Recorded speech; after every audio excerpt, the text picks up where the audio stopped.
नमस्कारम dear students, we are here to discuss question एक जो हम डिस्कस करने वाले हैं प्लेन के ऊपर है और ये जेईई एडवांस 2022 के अंदर पेपर 1 के अंदर पूछा गया था।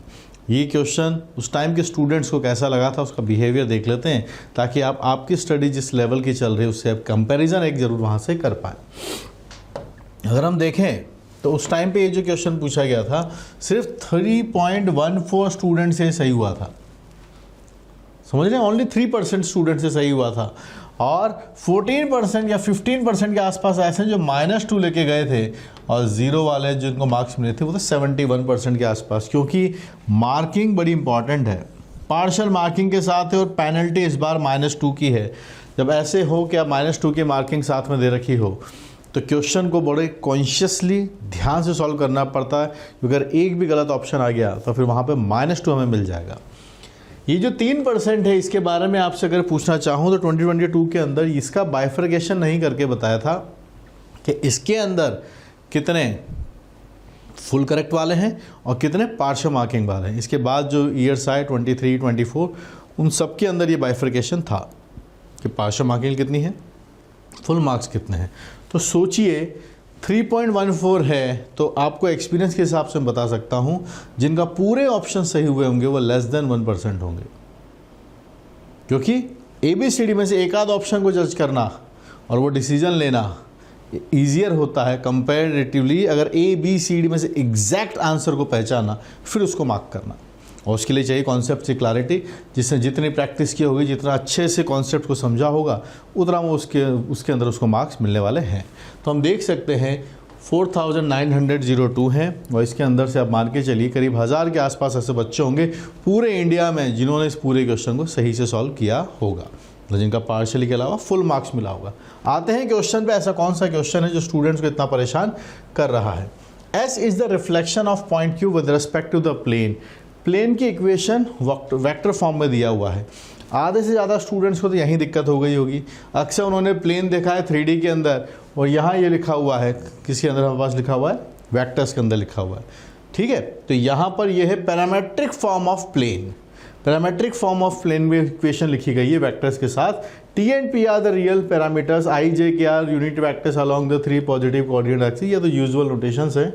Position vector of Q and S दे रखी है अपने पास रिस्पेक्टिवली। देन कौन से ऑप्शंस आएंगे, अल्फा बीटा गामा के ऊपर कुछ रिलेशंस यहाँ पर दिए गए हैं। ऊपर चलते हैं, S is the relation of Q with respect to the plane.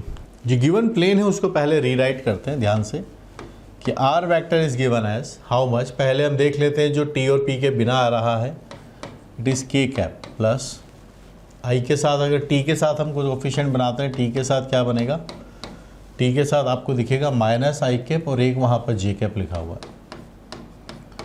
वहीं पर आपके पास से P के साथ लिखने जाएंगे तो P के साथ हमें मिलेगा -I कैप और P के साथ लास्ट वाला भी है K कैप।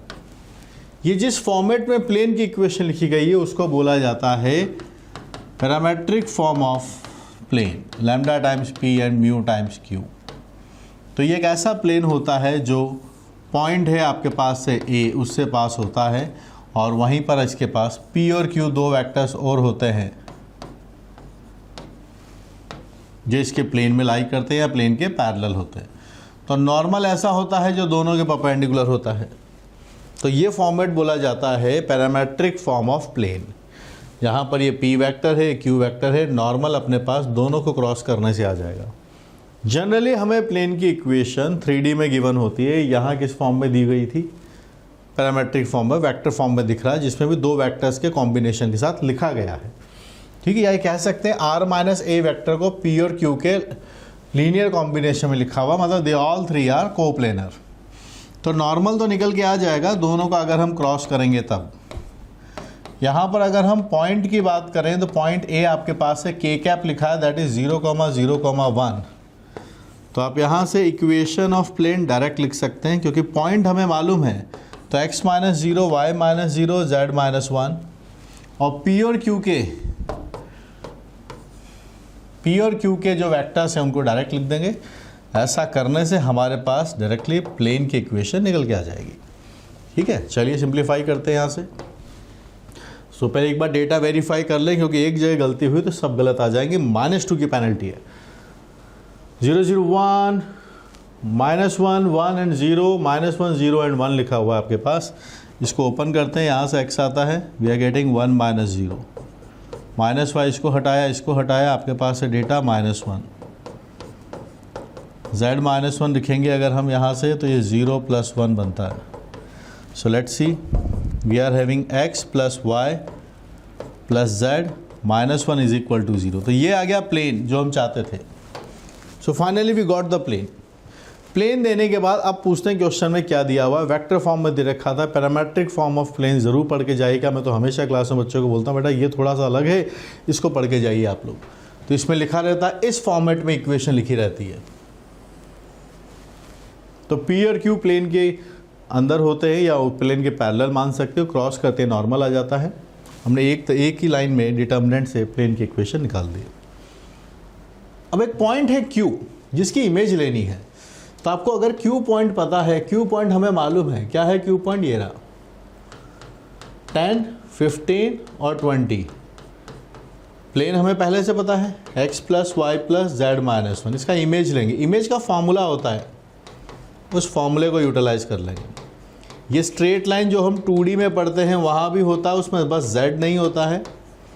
इस फॉर्मूले को तो मैं हमेशा बोलता, जब से एज ए स्टूडेंट था तब भी मैं इसको याद करके रखता था, और एज ए आप सबको भी बोलूँगा कि इसको याद रखा कीजिए, बहुत टाइम बचता है। क्योंकि कोई कॉन्सेप्ट अगर 2 चैप्टर्स में आ रहा है तो फिर तो अच्छा होगा ही वो जी।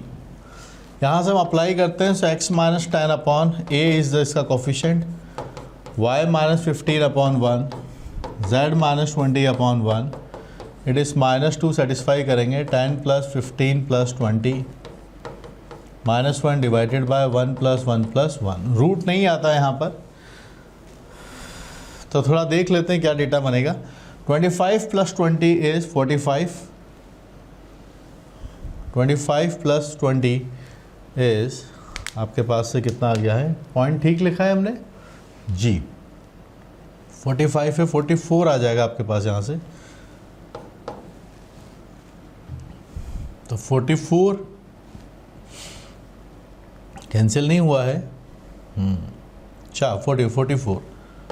सो it is 88/3। This is what we are getting. x निकालते हैं, 10 - 88/3 आपके पास है, तो 30 है। जब आप यहाँ बनाएंगे ना तो 3 0, आई am getting -58/3, that's the value of alpha. y ले लेते हैं, 15 - 88/3, ये बना दीजिए। 45 यहाँ पर रहेगा, 45 अगर आप हटाएंगे तो 5 यहाँ से जाएगा तो 3 बचेगा, और 4 भी यहाँ पर रहेगा, 43/3। This is the value of beta.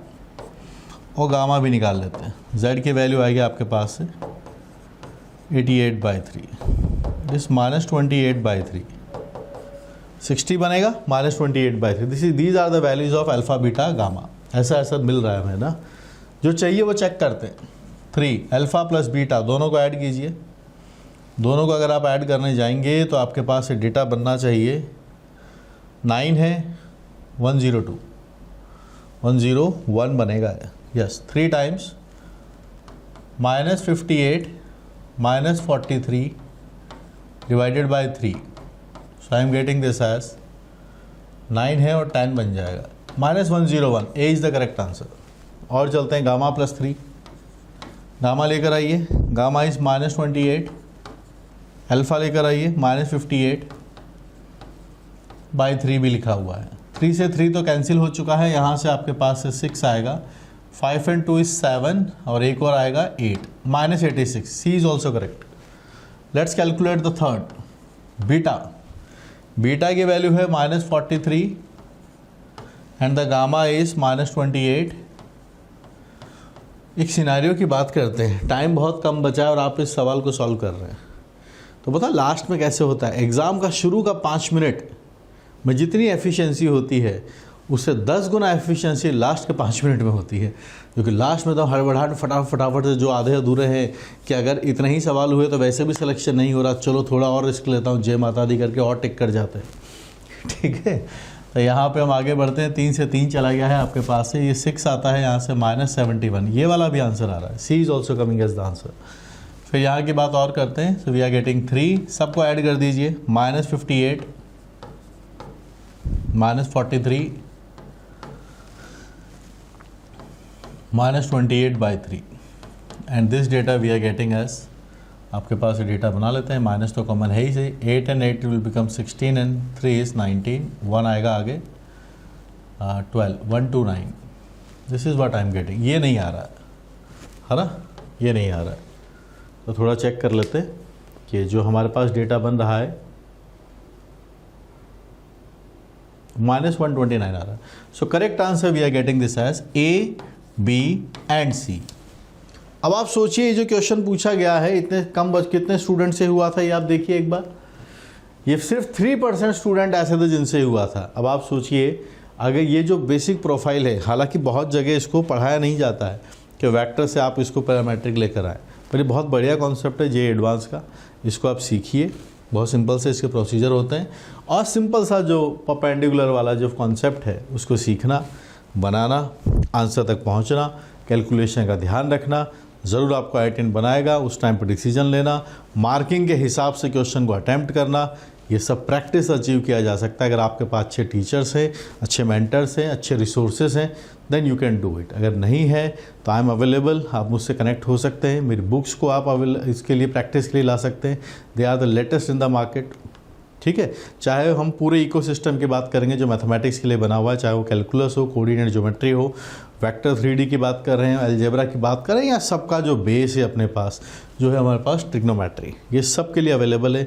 आपके अगर नियर बाय कोई छोटे स्टूडेंट्स जो 9th या 10th में जेईई की तैयारी करना चाहते हैं, सीधा उनको बोलो बेटा ट्रिग्नोमेट्री करना शुरू कर दो, ठीक है, और अलजेब्रा के इनिशियल वाले शुरुआत वाले चैप्टर। मुझसे कनेक्ट करने के लिए आपको मेंटरशिप की ज़रूरत पड़ेगी, क्योंकि अभी आपका एग्ज़ाम नहीं हुआ है, तो उसके लिए आप टेलीग्राम पे सर्च कीजिएगा @omsir, ठीक है, उसको ज्वाइन कीजिए। रेगुलर टाइम इंटरवल पर जब जब नीडेड है आपको मेरी इन्फॉर्मेशन, कुछ मैसेज मेरी तरफ से आपको मिलता रहेगा, और बहुत सारा फ्री कंटेंट भी आपको इस चैनल पर मिलता रहेगा। और मुझसे पढ़ने के लिए आपको एक ही काम करना है, प्ले स्टोर पर जाइए, या जो अपना ऐप स्टोर है iOS पे, वहाँ पे भी आप जा सकते हैं, लैपटॉप से भी आप पढ़ सकते हैं। ऐप इंस्टॉल कीजिए, अपलिफ्ट जेईई, यहाँ पे एक नंबर भी गिवन है जहाँ से आप मुझसे कनेक्ट कर सकते हैं, कोई क्वेरी अगर आपके पास है तो पूछ सकते हैं। We are here to uplift your JEE preparation, okay guys. तो बेहतर से बेहतरीन की तरफ चलते हैं और खूब मन लगा के पढ़ते हैं, जो सपना आपने देखा है उसको पूरा करने की पूरी कोशिश करते हैं, और चाहते हैं कि आप भी मेरे जूनियर बने, मेरे कॉलेज जाकर IIT पहुँचे, या आपका कोई फेवरेट कॉलेज है तो वहाँ आप पहुँचे। Thank you so much, stay connected, all the best.